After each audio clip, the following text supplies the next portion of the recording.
Chaque fois qu'une nouvelle race apparaît à l'étranger, la question se pose automatiquement. Et si nous l'apportions en Espagne? C'est arrivé avec de nombreuses races. Certaines ont fonctionné, d'autres n'ont été que des promesses coûteuses. Le nom à la mode en ce moment est le Sardo Negro, une race de zébus développée au Mexique, louée pour sa rusticité, sa production de lait sous des climats secs et sa capacité à travailler dans des systèmes extensifs. Mais aujourd'hui, la question n'est pas de savoir si le Sardo Negro fonctionne. La vraie question est, résout-il un problème que l'Espagne n'a pas déjà résolu? Ici, nous avons déjà des races autochtones et des croisements testés dans des régions aussi rudes que l'Estrémadure ou l'Andalousie. Dans cette vidéo, nous allons laisser l'enthousiasme de côté et poser la question qui ne plaît à presque personne. Vaut-il la peine de l'importer ou avons-nous déjà une meilleure génétique dans notre enclos?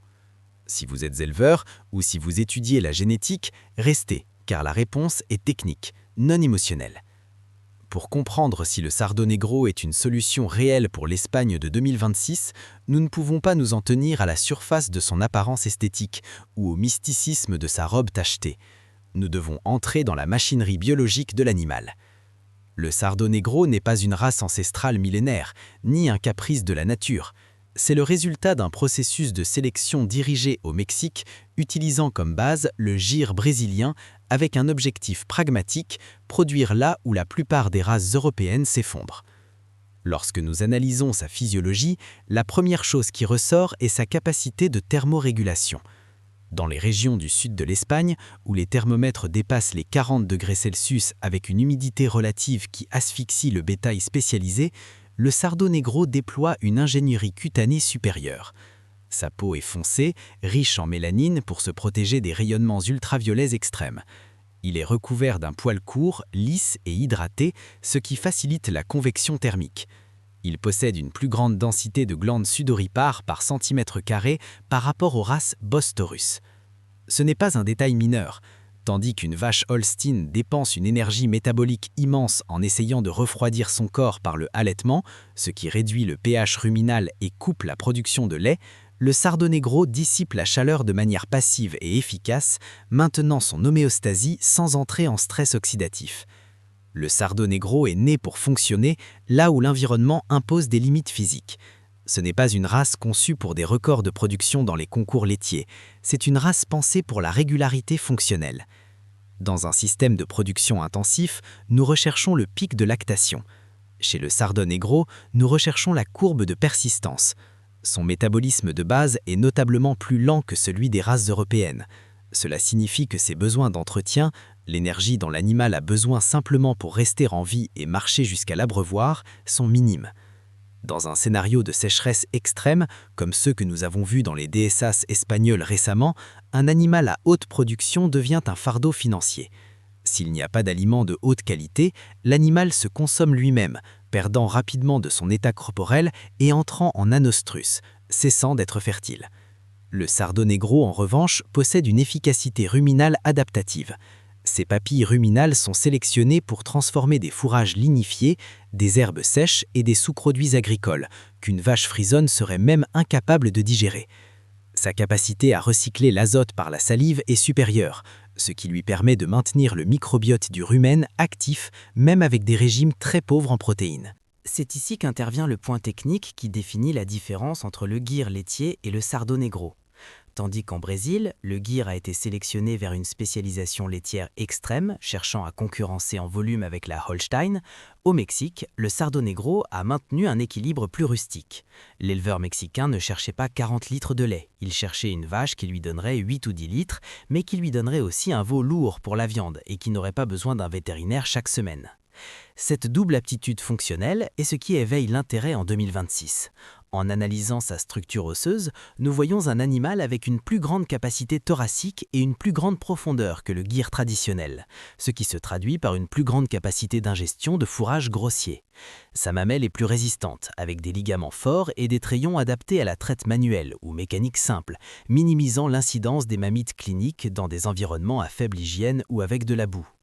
Un autre facteur décisif dans la physiologie du Sardonegro est sa résistance naturelle. Dans le bassin méditerranéen, la pression des insectes et des maladies transmises par des vecteurs augmente en raison du changement climatique. Le Sardonegro possède une peau plus épaisse et une capacité motrice subcutanée, le muscle possier du tronc, beaucoup plus active, ce qui lui permet de secouer les insectes avec plus d'efficacité. De plus, il sécrète une quantité supérieure de sébum, une substance huileuse qui agit comme un répulsif naturel et une barrière fongicide. Cela réduit considérablement la dépendance aux traitements chimiques et antiparasitaires, s'alignant sur les nouvelles exigences de l'agenda vert de l'Union européenne qui vise à réduire l'utilisation de médicaments dans l'élevage. Si nous observons le Sardonegro dans un système extensif, son comportement est différent de celui des races britanniques ou continentales. C'est un animal explorateur. Il a la capacité de marcher sur de longues distances à la recherche d'eau et de nourriture sans que sa température corporelle ne s'envole. Dans les 2 SA au relief accidenté, son agilité lui permet d'accéder à des zones de pâturage que le bétail lourd ignore. Son instinct maternel est féroce, ce qui garantit un taux de survie du veau proche de 100% dans les conditions de plein champ. Mais cela constitue également un point d'attention. Il nécessite une manipulation humaine plus intelligente et moins agressive. Le Sardonegro ne réagit pas bien aux cris ou aux mauvais traitements. Son système endocrinien réagit en libérant du cortisol et de l'adrénaline rapidement, ce qui peut bloquer la descente du lait. Par conséquent, son introduction en Espagne exigerait non seulement un changement de génétique, mais aussi un changement dans la culture de la manipulation du bétail. Arrivons au cœur du conflit technique. Une race ne s'évalue pas par sa beauté ou par son succès sous les tropiques mexicains. Elle s'évalue par sa capacité à supplanter, en termes d'efficacité ou de rentabilité, ce qui occupe déjà le terrain. En Espagne, le Sardonegro n'entre pas dans un vide génétique. Il entre dans un écosystème où des races comme la Retinta, la Villenia negra ibérica, la Morucha et dans le secteur laitier rustique, les croisements avec la Brune des Alpes ou la Fleckvieh dictent les règles depuis des siècles. Pour que le Sardonegro soit une option viable, il doit démontrer que son alchimie génétique offre quelque chose que siècles de sélection européenne n'ont pas réussi à obtenir. La première grande différence est d'origine évolutive. Le Sardonegro est un zébu, Bos indicus. Les cellules de nos races d'autochtones, en revanche, ont subi un processus d'adaptation naturelle, la zébuisation adaptative. Elles ont développé des peaux élastiques et une résistance remarquable à la sécheresse, mais elles conservent la structure bouchère européenne. Si nous comparons l'efficacité de la conversion fourragère, le Sardonegro a un avantage théorique avec des régimes de très basse qualité. Cependant, en Espagne, l'industrie de la viande pénalise la graisse de couverture jaunâtre et la fibre musculaire plus épaisse typique des zébus. Si un éleveur de salamanque remplaçait son troupeau de moruchas par des Sardonegro, il se retrouverait avec un animal qui survit mieux le mois d'août, mais que l'abattoir noterait moins bien sur l'échelle Europe. Ici, la génétique mexicaine se heurte de plein fouet avec les habitudes de consommation européennes. Nous préférons le persillage de la graisse et la tendresse du Bos taurus. Si nous examinons la production laitière dans les zones défavorisées, le Sardonegro se présente comme une vache à 2 fins. Mais en Espagne, le standard de la double faim est marqué par la Brune des Alpes ou la Simmental. Ces races européennes livrent de 6 000 à 7 000 litres par lactation avec une facilité déconcertante. Et en fin de vie utile, leur carcasse a une valeur marchande très élevée. Le Sardonegro dans un système de pâturage extensif espagnol produirait peut-être 2500 litres. Est-ce suffisant ? Seulement si le coût d'entretien était proche de 0. Mais dans l'Espagne de 2026, les coûts fixes, assurances, règles sanitaires obligatoires, sécurité sociale, clôture, sont les mêmes pour une vache de 2000 litres que pour une de 7000. Les mathématiques de la rentabilité commencent à faiblir. Le Sardonegro est une solution de survie pour les économies de subsistance. Dans une économie aux coûts européens, la faible production individuelle est souvent le chemin le plus rapide vers la faillite technique, à moins que ce lait ne soit transformé en un fromage artisanal à très haute valeur ajoutée. Un argument récurrent en faveur du Sardonegro est sa résistance aux ectoparasites. Mais en Espagne, le problème n'est pas tant les parasites externes que les maladies sous contrôle officiel, tuberculose bovine et brucellose. Il n'y a aucune preuve scientifique que le Sardonegro soit plus résistant à Mycobacterium bovis qu'une Retinta ou une Avilenia. De plus, l'importation de matériel génétique implique des protocoles stricts de la Commission européenne. Le coût de ces tests sanitaires, des quarantaines à l'origine et à destination, et des tarifs douaniers d'importation augmentent le prix de chaque dose de sperme à des niveaux qui ne se justifieraient que si l'animal devait produire de l'or pur.